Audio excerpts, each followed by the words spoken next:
C'est grâce à des décors de très haut niveau qu'on arrive à créer une très forte immersion pour le joueur. C'est des mini-films dans lesquels on est des acteurs finalement. C'est inédit dans la région de Toulouse. On a encore au moins un client sur 3 qui n'a jamais joué d'escape. Aujourd'hui, on a encore des clients qui pensent qu'il y a 2 ou 3 escapes sur Toulouse, alors qu'en vrai, on a plus de 80 salles. Parce qu'il y a tellement de scénarios différents, de thèmes différents, vous trouverez forcément un scénario qui vous plaît. C'est une nouvelle activité qui se propose maintenant au public.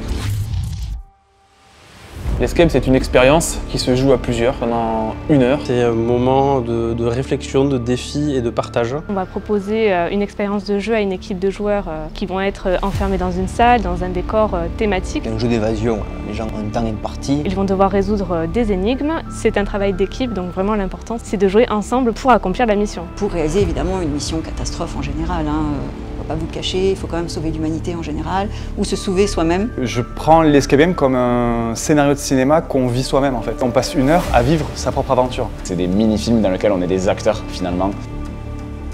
C'est vraiment un divertissement intelligent. C'est un divertissement qui aussi crée du lien social. Ça permettait de faire ressortir les gens et de les faire rejouer ensemble. C'est un jeu d'équipe, il faut communiquer, c'est la clé de la réussite d'un escape game. Ça teste beaucoup la communication, l'intuition, la logique bien sûr. En famille, entre amis et entre collègues, c'est une activité immersive, c'est 1 heure hors du temps. Nous au maximum on garde les gens 24 heures enfermés. Après on les sort parce qu'ils sont énervés. Mais sinon en général ça se passe bien. Notre objectif, nous, c'est pas que les gens gagnent ou que les gens perdent, c'est vraiment qu'ils passent un bon moment, qu'ils s'éclatent. L'escape, c'est un moyen de s'évader, mais pas juste de nos salles, en fait, de s'évader de ton quotidien. C'est une nouvelle activité qui se propose maintenant au public. C'est adapté à tout le monde, c'est vraiment tout public. Ça s'adresse aussi bien aux parents qu'aux grands-parents, qu'aux enfants. Des amis qui viennent se retrouver, des collègues de travail pour faire soit des team building, mais juste aussi des soirées pour passer un bon moment. Au final, il n'y a pas vraiment d'âge déjà pour faire un escape game. On dirait que la moyenne des joueurs plutôt située à 30-35 ans. C'est un loisir quand même tout public entre guillemets. Généralement, c'est entre 10 et 99 ans. C'est vrai qu'on a une personne centenaire qui est venue jouer. Voilà, ce qui était assez fun du coup, assez marrant. Il y a des salles qui existent aussi adaptées pour les enfants. On a aussi un mode de jeu pour les enfants à partir de 8 ans. On a des enfants de 5-6 ans qui auront de quoi faire parce qu'il y aura toujours un peu de fouilles visuelles, de trucs comme ça à chercher. Chaque escape a sa particularité. Il n'y a pas besoin de conditions physiques particulières, il n'y a pas besoin de connaissances particulières. Qu'on ait bac plus 10, bac moins 10, peu importe. Le but c'est vraiment de pouvoir s'éclater sans connaissances requises, c'est important. Mais vraiment, il ne faut pas hésiter à venir en famille, c'est très sympa, c'est accessible à tout le monde. On peut jouer à l'escape game même si on a des problèmes de santé, même si on a des handicaps. Donc ça c'est vraiment la grande force de cette activité-là par rapport à d'autres activités de loisirs. Certaines salles ont des accès PMR, donc personnes à mobilité réduite. Certaines salles sont déconseillées aussi à des gens qui peuvent être fragiles. C'est vrai que nous on déconseille fortement aux femmes enceintes et aux personnes cardiaques nos salles horreurs. Non pas que si jamais il y avait un arrêt cardiaque, voilà, c'est plus réel, c'est bien dans le jeu, mais en vrai c'est pas bien. Ça dépend des salles, parce qu'il y a des salles qui vont être limitées, par exemple parce qu'il y a des passages secrets où il faut ramper ou où il faut grimper. Mais dans la grande majorité, les salles sont accessibles au PMR en tout cas. On accueille également des participants malentendants. On a déjà eu des personnes malvoyantes qui ont joué le jeu ou sourds. On a eu pas mal de groupes finalement de personnes sourdes. Un panel de salles pour tout type de joueurs. On a 4 salles. 5 salles actuellement. 6 salles et on est en train d'en construire une 7e. Nous avons 8 salles sur 2 adresses dans Toulouse. On a une salle, c'est une banque dans les années 80.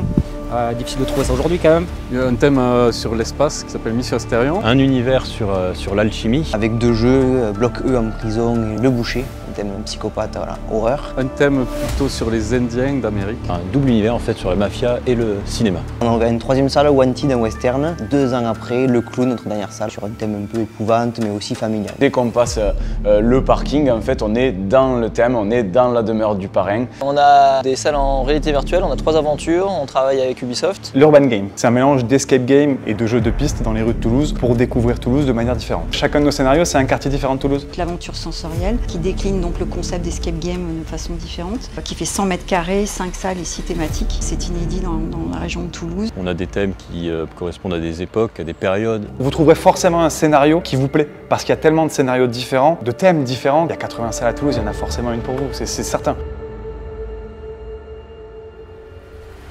La conception d'une escape, elle est divisée en plusieurs étapes. Donc il y a la réalisation du scénario, après il y a la réalisation des énigmes. On a nos artisans créateurs, on fabrique nous-mêmes nos propres décors. C'est 100% décors de cinéma, on a fait appel à des professionnels du cinéma, des informaticiens, tout est automatisé dans nos salles. Des comédiens aussi, il y a des effets sonores et lumineux, il y a des chronos, il y a des mécanismes. Pour certains systèmes électroniques très complexes, on fait appel à des prestataires. Pour certains décors aussi, comme notre bateau pirate, on fait appel à un ébéniste. On est toujours sans cesse en contact avec les nouvelles technologies pour pouvoir amener des plus sur les nouvelles salles. C'est grâce à des décors de très haut niveau qu'on arrive à créer une très forte immersion pour le joueur.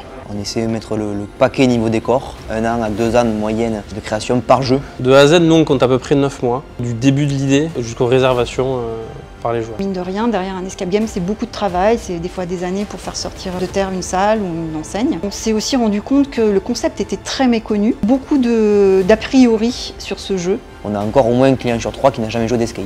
Quand on leur dit on a un escape game, ils pensent que c'est pour les enfants. Aujourd'hui, on a encore des clients qui pensent qu'il y a 2 ou 3 escapes sur Toulouse, alors qu'en vrai, on a plus de 80 salles. On peut démocratiser plus l'escape game.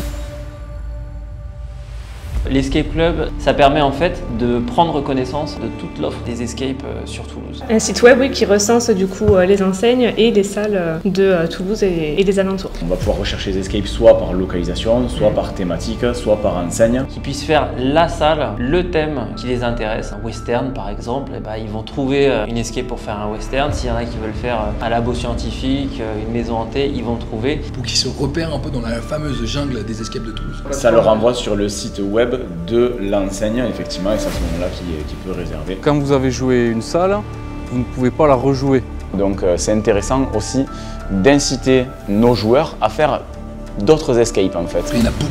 On est nombreux à Toulouse, on doit être une trentaine d'enseignes. On se rassemble pour travailler dans le même sens, développer l'escape game à Toulouse. Toulouse a une dynamique incroyable, notamment en 2018 où beaucoup d'escape games ont ouvert. On a beaucoup parlé de phénomènes de mode à l'époque et que ça allait disparaître et force est de constater que non. Les salles vont continuer de se développer, donc avec de plus beaux décors, des plus beaux mécanismes, des énigmes toujours plus intéressantes. On va avoir de belles années devant nous. On est bien content que les escape games aient réouvert. Venez jouer à l'escape game en tout cas, venez découvrir les nouvelles salles à Toulouse qui ont été créées pendant ce confinement. Allez-y, faites-vous plaisir, allez vivre des films grandeur nature. Ceux qui n'ont jamais fait d'escape, passez le pas, vous allez voir, vous ne serez pas déçus.